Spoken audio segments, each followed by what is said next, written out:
예, 안녕하세요. 백부스입니다. 자, 오늘은요. 자, 그동안 좀 잠잠했던 1기 신도시에 대해서 한번 말씀을 드리고자 합니다. 자, 요즘에 뭐 2기 신도시, 3기 신도시, 그리고 최근에 이제 특지 개발도 됐고요. 도심 속에서는 공공, 시행이든 공공 재건축 재개발. 자, 그리고 이제 도심 복합 개발을 통해서 이제 주택을 공급한다고 하죠. 자, 그런데 1기 신도시가 그 내용에서 쏙 빠져버렸습니다. 1기 신도시 살기 좋죠. 인프라 잘 깔렸고요. 또 아이들 교육시설, 뭐 학교라든가 학원가라든가 잘 형성이 되어 있는데, 단 하나, 아파트가 좀 오래됐습니다. 근데 이 오래된 아파트 그냥 방치만 될 것 같지는 않고요. 뭐 지금 뭐 재건축이든 아니면 리모델링이든 뭔가는 이 신축 이 수요 이 트렌드에 맞게끔 1기 신도시에 거주하시는 분들이라든가 또는 거주는 하고 있지는 않지만 자, 그 기대감에 또 1기 신도시를 눈여겨보시는 분들이 있거든요. 자, 그런데 지금 뭐 분당이라든가 또는 이 평촌, 삼본 자, 일산 같은 경우에는 최근에 자, 리모델링 이슈와 또 입지적인 가치 그리고 주변 인근의 뭐 아파트라든가 부동산이 상승을 하면서 꽤나 가격 상승률이 높았는데요. 최근에 1기 신도시 중에서 좀 사람들이 좀 눈여겨볼 만한 지역 중에 하나가 바로 중동, 자, 부천에 있는 중동 신도시인 것 같아요. 자, 이 신도시도 마찬가지로 서울, 자, 접근성이 가능한 지역에 자리를 잡고 있고요.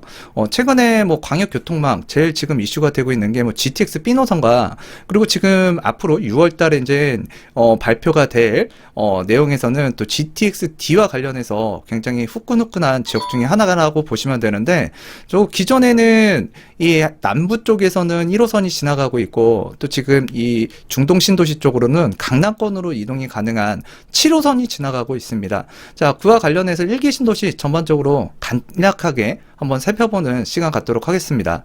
KB 주간 매매 가격 동향을 살펴보게 되면 지금 이 분당이라든가 또는 일산, 자, 신도시죠. 자, 굉장히 강한 상승 흐름을 나타내고 있는데요. 지금 정말 강하게 올라가고 있는 분당, 그리고 일산 같은 경우에는 뭐 정책적인 영향도 분명히 있었고요. 자, 그리고 이제 동안구에는 평촌 신도시가 있죠. 평촌 신도시 같은 경우에도 굉장히 강한 흐름을 지금 나타내고 있는데요. 자, 이제 부천이라든가 군포, 그래서 군포 같은 경우에 3번 신도시가 있고, 또 이제 부천 같은 경우에는 중동 신도시가 있는데, 일단은 요 해당 지역 부천 같은 경우에도 꾸준히 제가 상승하고 있는 지역이다. 자, 그런데 이제 워낙에 다른 지역들이 상승을 많이 하다 보니까 잘 보이지가 않는 거예요. 자, 그럴 때 여러분들께서 좀 눈여겨보셔야 되는데, 특히 이제 지금 전월세 시장, 뭐 가격이 좀 폭등을 했다 했을 때 내 집 마련 좀 하고 싶다? 자, 그러면 여러분들이 좀 서울 출퇴근이라든가 또는 그 해당 인근 지역에서 내가 직주 근접성이 조금 좋은 지역들, 좀 저평가된 지역들을 상대적으로 좀 찾아내는 노력이 필요한데, 자, 일단 부천 같은 경우에도 지금 꾸준하게 가격은 올라가고 있었지만, 최근 설 연휴 이후에 강한 흐름을 보여주고 있고요. 자, 군포 같은 경우에도 마찬가지로 뭐 강한 상승세는 주변 지역에 비해서는 좀 떨어졌지만 지금 최근에 강한 흐름을 보여주고 있습니다. 자, 그랬을 때 분당과 일산, 지금 평촌 같은 경우에는 강한 흐름이 이어지고 있는데 같은 1기 신도시 중에서는 부천과 군포, 자, 이 지역에 있는 신도시가 조금 좀 처졌었다, 좀 떨어졌었다라고 보시면 되는데, 자, 부천이나 군포 같은 경우에도 서울 출퇴근이 가능하다라고 보시면 되고요. 또 이제는 아파트만 좀 오래됐지 그 안에 갖출 거는 다 갖췄고, 또 이제는 아이들 특히 교육 굉장히 중요하잖아요. 좀 이제 학군 같은 경우에도 그 지역 내에서는 그래도 안정된 흐름을 보여주고 있는 지역이라고 보시면 될 것 같아요. 즉 살기 좋은 1기 신도시인데 지금 아파트가 좀 오래된 거예요. 근데 이게 지금 좀 변화가 좀 일어나고 있는 것 같습니다. 그래서 예전 한 뭐 재작년 한 3년 전 유튜브 처음 시작할 때에도 이 리모델링과 관련해서 제가 몇 차례 언급을 드렸었는데, 그 리모델링이 이미 추진되고 있는 이 평촌이라든가 또는 지금 그 분당 같은 경우에도 가격 상승세를 보면 상당히 많이 올라왔거든요. 자, 그런데 이제 1기 신도시가 지금 변화에 뭔가 기로에 선 것 같아요. 앞서 있는 이 분당이라든가 일산이라든가 평촌의 신도시가 또 이제 상승을 하다 보니까 같은 1기 신도시 입장에서 뭐 입지는 굉장히 떨어져 있습니다. 근데 이제 이 같은 1기 신도시라는 특징으로 인해서 지금 갭 벌리기 시작됐었고 지금 갭 메우기 현상으로 또 따라가는 것 아닌가라고 또 생각을 해볼 수가 있겠는데요. 분당부터 말씀을 좀 드리면 지금 호갱노노 기준으로 말씀을 드릴게요. 그래서 요 해당 지역 지금 40평대 같은 경우에는 거의 17억, 18억대 이렇게 시세가 지금 나와 있고요. 뭐 현재 지금 여러분들께서 집을 알아본다 그러면 한번 방문을 해보시면 매매 호가가 한 요 정도 나와 있다라는 걸 좀 확인하실 수 있을 거고요. 또 이제 아래측에 보게 되면 16평, 18평 자 요런 아파트들을 보게 되면 한 7억 전후에 있는 16평이라든가 18평대 아파트를 좀 보실 수 있을 거예요. 그래서 가격이 좀 저렴한 건 아니죠. 예, 가격이 지금 굉장히 비싼 지역 중에 하나가 바로 분당인데 한 분당의 수준이 이렇게 나간다고 보시면 돼요. 네, 이제 평촌 신도시인데요. 지금 뭐 범계역 인근에 뭐 43평, 47평 같은 경우에는 한 13억 원 정도 전후에서 지금 시세가 나오고 있고, 이 중앙공원역 바로 앞에 있는 이 84제곱미터 아파트 같은 경우에는 최근 호가가 한 13억, 12억대에 나오고 있습니다. 소형 평수 19평 같은 경우에도 지금 5억대 그리고 24평이 6억 7억대에 지금 나오고 있는데 지금 최근에 분당이든 일산이든 평촌이든 가격이 좀 많이 올라갔어요. 앞서서 살펴봤던 일산 같은 경우에는 지금 평촌이나 또는 분당에 비해서는 아직 가격이 저렴한 편입니다. 자, 그런데 이제 하락장 때 일산에다 집 사는 거 아니다. 자, 이런 얘기 한 번쯤 들어보신 분들 많을 거예요. 자, 그러다가 지금 최근 이 서울의 주택 가격 또는 경기도 인근에 있는 지역들 가격이 많이 올라가고요. 또 임대차 3법 때문에 이참에 좀 내 집 마련해야 되겠다. 또 그리고 이제 규제적인 영향에 의해서 지금 이 일산 같은 경우에 최근에 가격 상승이 이루어지고 있는데요. 지금 최근으로 본다 그러면 정말 많이 오른 데가 일산입니다. 자, 일산 같은 경우에도 지금 40평대가 지금 매매 호가 지금 뭐 12억대에 지금 나와 있는 것들도 있고요. 그 다음에 이제 37평, 38평 뭐 이런 평수대 아파트들도 지금 현재 뭐 8억 또는 9억 가까이 지금 호가가 나와 있는 상태라고 보시면 될 것 같아요. 그래서 이전보다는 조금 많이 올라온, 단기간에 많이 올라온 또 지역이라고 볼 수 있겠고요. 군포 그 3본 1기 신도시라고 보시면 돼요. 그래서 3본역이 있고 이제 금정역이 있는데 금정역 같은 경우에는 뭐 4호선하고 1호선이 지금 교차하는 지역이고 앞으로 여기에 GTX가 들어오죠. 자, 그와 관련해서 이제 한정거장 가게 되면 이제 GTX를 타고 이제 서울 접근성이 지금보다 좋아지게 되는데요. 지금 4호선 타고 서울로 출퇴근하시는 분들 굉장히 많이 거주하는 데가 바로 이 3본 신도시라고 보시면 돼요. 앞쪽에는 이제 평촌이 있고 이제 뒤쪽에 이제 이 군포 이 3본 신도시가 있는데 평촌이 조금 가격이 더 비싸잖아요. 그러다 보니까 신혼부부라든가 또는 평촌에 좀 거주하기에는 좀 자금이 부족하신 분들이 그 대체 지역으로 좀 많이 보는 지역 중에 하나가 바로 이 3번 신도시라고 보시면 되는데 지금 상대적으로 지금 평촌이나 일산 가격 굉장히 비싸고요. 최근에 가격이 급등하고 있는 일산에 비해서도 가격이 뭐 여기도 안 오르진 않았겠죠. 근데 상대적으로는 일단 내 집 마련이 좀 가능한 이 섹터 권역에 들어가는 신도시라고 보여지고요. 지금 이 3번역 인근에서는 또 일부 아파트 단지들이 또 리모델링 움직임을 갖고 있습니다. 또 그와 관련해서 지금 사람들이 또 많이 이 매수세가 문의세가 좀 이어지고 있는 것 같고요. 그래서 요 지역 같은 경우에도 지금 사실 1기 신도시가 지금 변화의 기로에 좀 쓸 것 같은데 이런 지역들 좀 내 집 마련하고자 하시는 분들 같은 경우에는 좀 알아보시면 좀 좋은 지역이라고 좀 판단이 되고요. 1기 신도시 마지막으로 보는 지역은 바로 이 부천이라고 보면 되는데요. 이쪽은 이제 상동 신도시고요. 이쪽이 이제 중동 신도시고 이쪽이 이제 신중동이라고 보시면 될 것 같아요.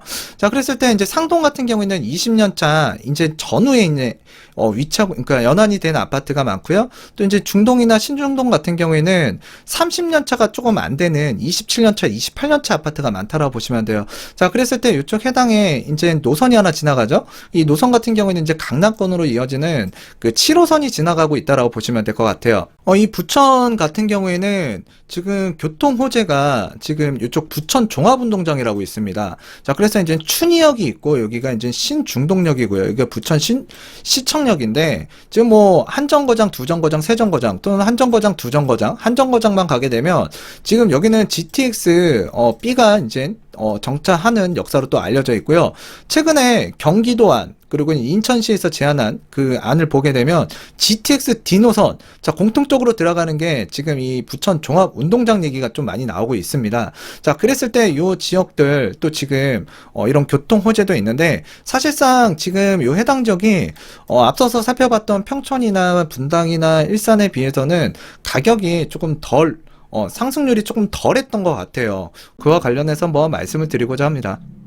해당 지역 같은 경우에도 뭐 가격이 안 오르지는 않았겠죠. 예, 가격이 상승이 됐지만 앞서서 살펴봤던 뭐 분당이나 일산이나 평촌에 비해서는 좀 가격 상승률이 좀 더뎠던 이 3번의 신도시하고요. 이쪽 부천, 중동 신도시인 것 같아요. 그래서 중동 신도시 같은 경우에도 뭐 공원이라든가 아니면은 이 역세권, 이 상업시설, 자 그래서 이제 생활 기반 시설하고요. 또 이제 학교들도 이 신도시답게 이제 잘 아파트 단지 사이사이마다 잘 배치가 되어 있습니다.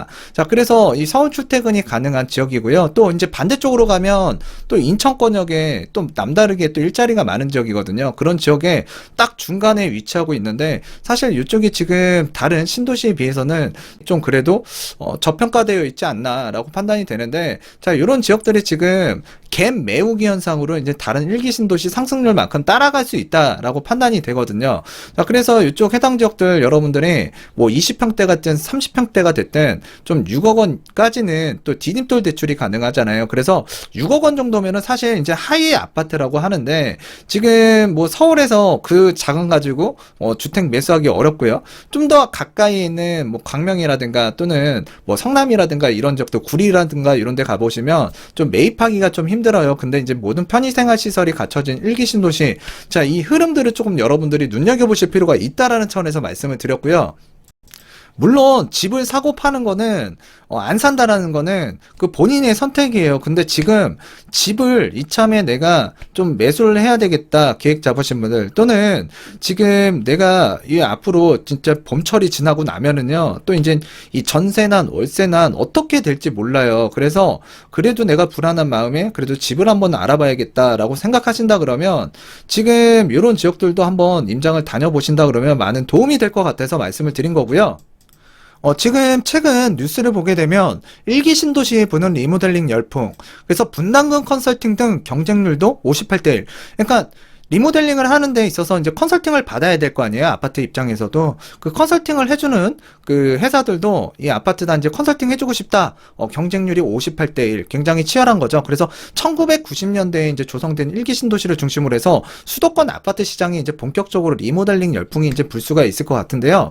일단 일기 신도시 최초로 리모델링 사업을 승인받은 지역이 있습니다. 바로 분당 신도시의 정자동 한솔 5단지인데요.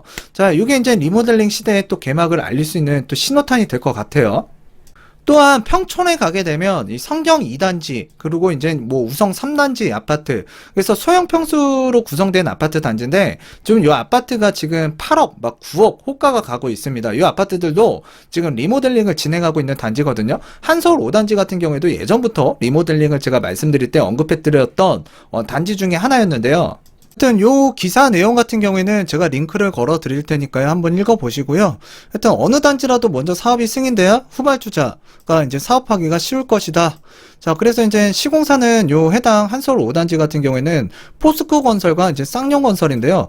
사실 지금 이 리모델링과 관련해서 시공사가 이제 경험이 있어야 되는데 그 경험 있는 건설사가 현대 HDC 그리고 이제 포스코 건설, 쌍용 건설 그리고 삼성물산 정도라고 보시면 될 것 같아요. 그래서 해당 아파트 단지도 시공사가 포스코 건설, 쌍용 건설로 지금 진행이 되는 것 같고요. 일기 신도시 분당 편촌 3본 일산 중동 같은 경우에는 이제 준공은 30년이 된 단지들이 이제 가까워지거나 좀 이제 그 건물 노후도가 이제 심한 아파트 단지가 되어버렸는데 지금 리모델링 사업 같은 경우에는 재건축에 비해서는 좀 규제가 좀 덜한 편이죠. 자, 그래서 이제 재건축 규제가 강화되다 보니까 리모델링 이게 좀 반사 효과를 좀 누릴 수 있을 것 같고요. 또 일기 신도시가 재건축을 하기에는 또 만만치가 않습니다. 자, 그래서 이제 리모델링 쪽으로 좀 선회하는 단지가 앞으로 많이 늘어날 것 같은데 일단 재건축은 이제 30년이 넘어야 가능하고요. 리모델링은 15년이 지나면 가능합니다. 근데 15년 지났다고 해서 하는 단지는 거의 없겠죠. 그래서 대부분 25년 차 이상 되면 이 주민 추진 의사에 따라서 진행 여부가 이제 판가름이 나게 되는데 지금 재건축에 비해서 리모델링 같은 경우에는 안전진단 B등급 이하여도 추진이 가능합니다. 그래서 이제 B등급이 나오면 층수를 높일 수 있는 수직 증축 리모델링도 가능하고요. 또는 그 C등급 판정시는 수평 증축과 증축과 별도의 이 건물 중축도 가능하지만 사실 수직 증축, 그러니까 위로 올리는 건 이건 지금 국토부에서도 굉장히 지금 부정적으로 좀 생각을 하고 있습니다. 그래서 이와 관련해서 논란도 많고 또 이제 향후에 뭔가 이 국토부에서 의견이 나올 것 같은데요. 일단은 좀 공법적으로는 이렇다라고만 알아두시면 좋을 것 같고요. 제가 오늘 말씀드리는 거는 어쨌든 지금 주택이라는 거는 필요에 의해서 하나쯤은 있어야 된다고 보거든요. 내가 사는 집, 내가 거주할 수 있는 집, 우리 가족이 행복한 가정을 꾸리기 위한 집. 근데 이제 집이 지금 뭐 알아보시면 알겠지만 시장이 지금 개판이거든요. 사실 지금 가격이 너무 올랐어요. 그래서 저도 심히 걱정된다라고 말씀을 드렸는데, 근데 이 시장에 이 가격이 좀 잠재워 줄 수 있는 이런 흐름이라든가 내용들이 나와야 되는데 그런 게 지금 아직까지는 부족해 보인다. 자, 그리고 이제 전월세 난 같은 경우에도 지금 끝나지 않았다라고 지금 저는 판단을 하고 있는데, 그래도 여러분들께서 거주 목적과 그리고 이제 투자 목적 같은 경우에는 두 번째로 치더라도 지금 오늘 말씀드렸던 이런 지역들 살기 좋고요. 아이들 교육시키기도 좋고 또 인프라도 잘 깔려 있고 서울 직주권 접근도 괜찮고요. 그래서 상대적으로 지금 1기 신도시가 좀 오래됐지만 인테리어만 잘 하시면은 거주하는 데는 문제가 없어요. 거의 깔끔해지기 때문에. 그래서 좀 상대적으로 좀 저렴하면서 그래도 이제 미래에 이런 계획들이 좀 잡힐 수도 있다. 왜냐하면 리모델링 같은 경우에는 1기 신도시에서 지금 재건축이냐 리모델링이냐, 예전에 경기도를 연구하는 경기연구원에서 조사를 했는데 재건축을 많이 선호를 해요. 근데 재건축 같은 경우에는 1기 신도시에서 좀 생각보다 쉽지만은 않거든요. 만약에 진행된다고 하더라도 가격 분담금이 굉장히 클 겁니다. 자, 그래서 이제 비용에 관한 부담 때문에 또 문제가 봉착이 될 수도 있는데, 하여튼 지금 재건축 규제와 관련해서 이 강화가 되고 있기 때문에 아무래도 리모델링을 좀 생각하는 단지들이 점차적으로 늘어날 것 같고요. 일단 한솔 주공 5단지가 지금 먼저 1바따로 지금 뭔가 물꼬를 튼 것 같습니다. 그리고요, 끝까지 영상을 보신 분들은 이 내용도 좀 알아주셨으면 좋겠어요. 자, 특단의 공급이라더니 알짜배기 1기 신도시 쏙 빠졌다. 제가 봤을 때는 좀 의도적인 면이 있는 것 같아요. 왜냐면 수도권에서 이 1기 신도시 지금 어마어마한 인구들이 거주를 하고 있는데, 자, 이사 대책 이후에 사실 뭐 정비 사업을 하겠다, 공공에서 또는 재건축을 하겠다 그러면 사실 그 이후에 거래된 사람들 현금 청산이 되잖아요. 그런데 만약에 이렇게 주택을 매도할 수 없게끔 꽁꽁 묶어버리는 이 개발 계획을 1기 신도시에 포함시켰다? 아주 그냥 난리가 날 거고요. 아마 역풍이 일어날 겁니다. 그리고 시장은 아주 엉망이 될 거고 초토화가 될 것 같으니까 사실 지금 1기 신도시는 좀 배제를, 책 발표 이전에 그 분당, 일산, 평촌 1기 신도시 90년대 초반에 개발된 이 해당 그 1기 신도시 같은 경우에는 접근성이라든가 뭐 살기 좋은 뭐 이런 특성을 갖고 있지만 국토부 관계자가 공급과 관련해서 규정을 개선하면 결과적으로 일부 지역이 영향을 받을 수는 있겠지만 1기 신도시를 특별히 염두에 둔 정책이 들어가진 않을 것이다 라고 말을 했어요. 그래서 요번에 1기 신도시가 들어가지 않았는데요. 만약에 1기 신도시를 포함시켰다? 그러면 지금 아주 난리 났을 거예요. 그래서 말씀을 마지막으로 드리면 집을 사고 파는 거는, 또는 내가 지금 당장 집을 사야 된다. 또 집을 안 살 수도 있어요. 그거는 본인의 선택이라고 보시면 돼요. 그래서 지금 그래도 좀 괜찮은 지역, 좀 저평가되어 있는 지역에 대해서 좀, 그리고 좀 이제 이런 개발에 대한 가능성이 있다라는 측면에서 말씀을 드렸습니다. 자, 오늘은 이쯤에서 마치도록 하겠고요. 다음 시간에도 유익한 내용으로 찾아뵙는 백부스가 되도록 하겠습니다. 감사합니다.